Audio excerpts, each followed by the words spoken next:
All right, guys, what's up? I've not made a video in quite a long time, and I just got the feeling that I wanted to make a video today, and I'm gonna make a video. So, Toby says hi, but I'm gonna show you what I'm working on. I just got done with the combine, and I'm moving on to this cultivator. So, yeah, I'm gonna try not to talk so much so my videos aren't super long, and let's just get right to the point. And thanks for joining. So basically what I'm doing is, this is a cultivator we bought, I think last spring, and it's set up for 12 rows, and then the row spacing is 30 inches between each one. And we are 22 inches, our row spacing is 22 inches. And we need to convert this to have 16 rows. So pretty much what that entails is moving each one of these units in and doing a whole lot of other stuff. We're gonna run into quite a few problems, like this hinge is in the way to move the gang there, and then that is gonna need some refabbing, but I'm just gonna start with the easy stuff today, just kind of get it tore apart. I'm going to be taking off these shields to begin with, these black things, just so it's easy to work on. So, let's get to work. So, to take the shields off, what we got to do is loosen up this carriage bolt right here, and then underneath thing, that is just going to slide off. But we'll see. We got our impact here. Oh yeah. This cultivator was stored inside all of its life, so it's no rusty at all, so that's nice. Everything comes off easily. Okay. Okay, where am I gonna put that? There we go.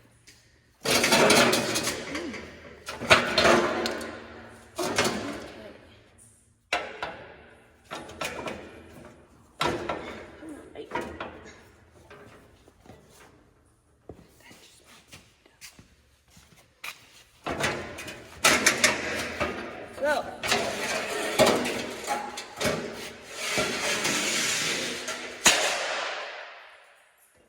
we have one shield off. We're just gonna put the nuts back on and the washers.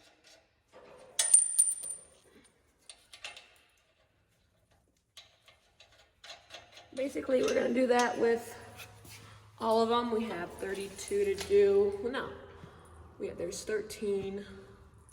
So it's 12, there's 24, 26 maybe to do, because I think there's 13 gangs. I don't know. We'll figure it out as we go.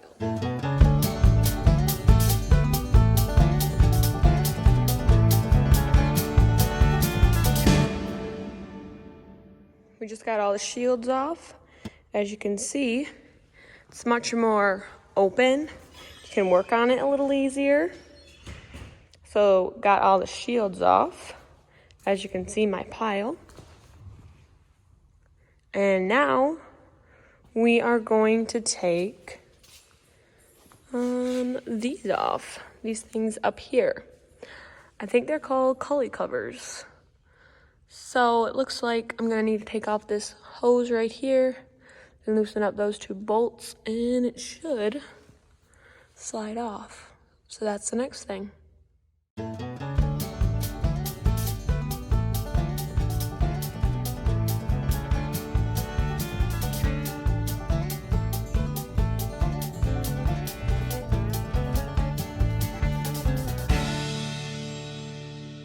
All right, a little update. I got all those off, those things that I was just taking off.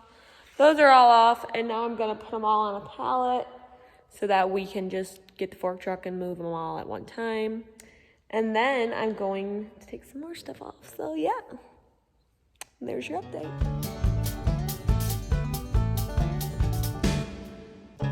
I just had a little thought. This probably isn't the best spot for the pallet because we can't really move it with the fork truck. So I'm probably gonna move it over there, a little opening, but yeah, wasn't the best idea, Cal. All right, the next step is taking off these yellow steel pieces. So that is what the cully covers were just on. So now we're gonna take those off because we have to move everything in. If we didn't take, we're gonna have to cut these down. So it'll just be easier to take them off, cut them down, and yeah. So these are pretty simple to take off. All it is 4 bolts and just loosen them up and take them off. Pretty simple.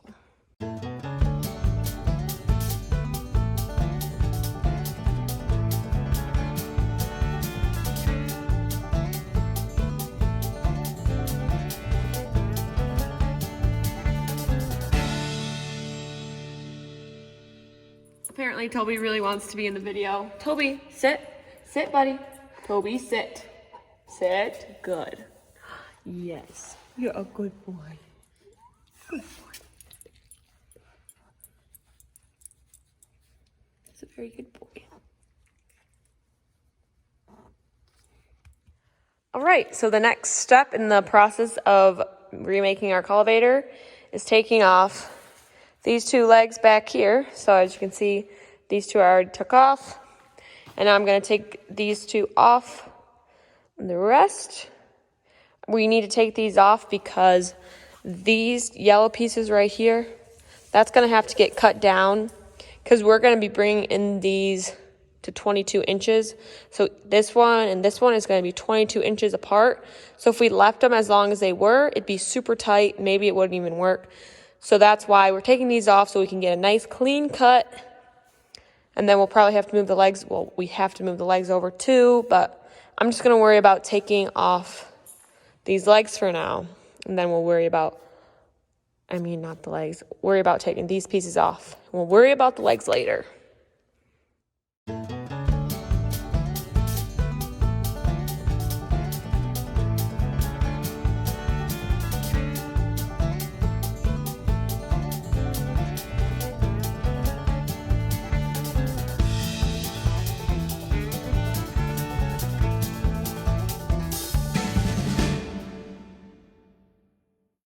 Okay, we got all the legs off and on that pallet right there.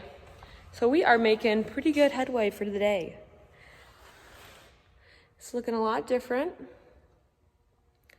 I'm gonna go eat lunch, but when I come out, I'm gonna take this disc off. I'm not pointing to the right, 1 second. So when I come back out from lunch, I'm gonna take this off the stabilizing disc. But yeah, here's an up close look. As you can see, it looks a lot different from when we started. So yeah. So I just got done eating some delicious lunch. But now I'm looking at this coulter and I'm gonna decide how I wanna take it off. So obviously I could take it off in one piece, loosen up these bolts up here and take it off as a whole thing. That's gonna be really hard to maneuver. So I think I'm gonna take it off right here, loosen up these 2 bolts and then those 2.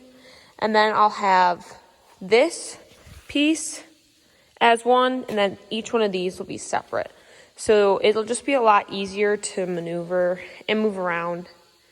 And obviously this little guy probably won't be the best help lifting anything heavy. So I'm gonna make it the easiest I can on myself.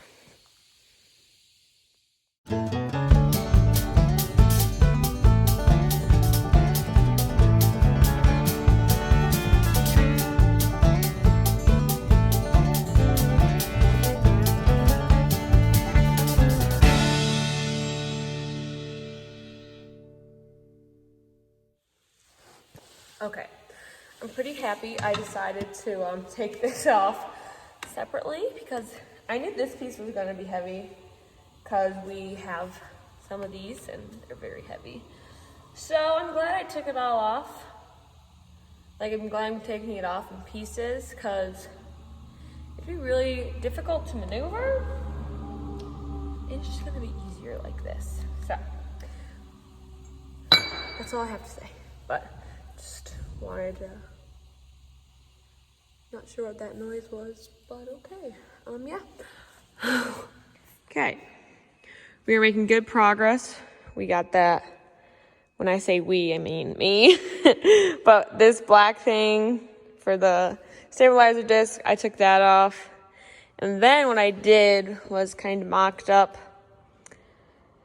a 22-inch row spacing between these two. Like this one is 30-inch is in between the rows, and then this one's 22, which we are. I just wanted to do that to make sure that none of this other stuff was going to have to get refabbed. And it was looking like we'll be good. So I'm going to keep these legs on and these yellow things. That should all be good.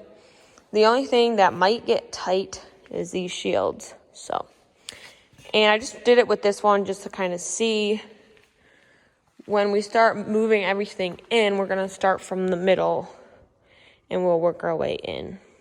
That's just how we've done all the rest, and that's how you get like the most accurate measurement. But yeah, it's looking a lot different. Got a lot of piles of stuff laying around, but making good progress. One thing that is super nice about this cultivator is that it sat inside its whole life. Like, so before we bought it, it was always stored inside, and that has not happened before. We've always bought cultivators that the owners just had them sitting outside, and when that happens, everything gets rusty and all seizes up, and it's just really kind of hard to break things free, especially these cranks. That is, determines the depth of your gang, because it determines how high or low this gauge wheel is going to be. And so I just went through all of them thinking, oh, you know, we might have some that don't move, but nope, every single one of them moves. They're all super free, and that's just really nice because they aren't the easiest things. The cranks are definitely the hardest thing to get broke free.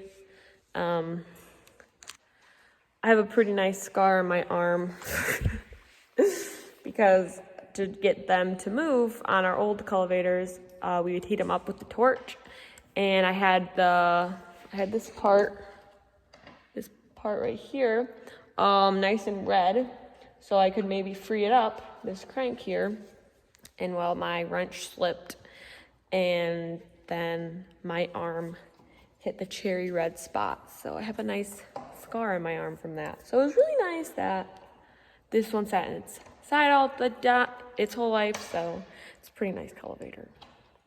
Dad said it's gonna be his, but I might have to persuade him that he can have my favorite one.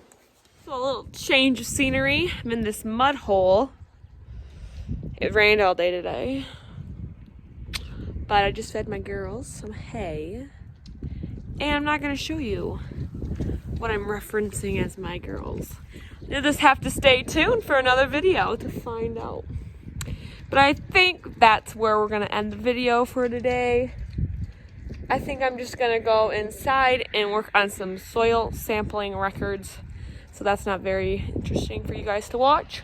But I think I'm gonna put all the soil samples from each field into like a binder so that they're all right there and you can like just see it more, like you can see if you're improving the soil or what your soil is doing over the years. So I'm gonna do that tonight, and I think that's gonna be it. Yeah, so thanks for watching. I hope you guys liked it, and I hope it turns out to be a little shorter than what they usually are, but yeah, thanks for watching, and I hope to see you guys in the next one. Bye.